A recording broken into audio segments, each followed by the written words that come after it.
side it out. Yakubowski and Southam on, and the Americans have the puck. Ty Comrie slings it in deep. Southam back by the T-Bird net. Southam, he'll tie it up behind the net. In support, Astles. Now worked around the boards. Now out in neutral ice, it's going to be Southam and Yakubowski, who wanted to go at the end of the period. The two of them are going to go. And Southam with a big right. And Yakubowski replies back.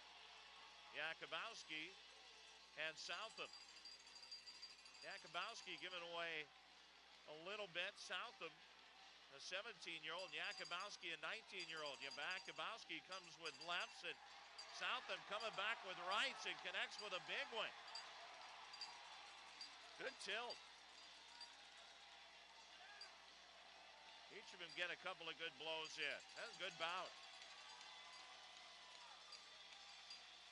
So Southam, a rookie, and Yakubowski, a veteran.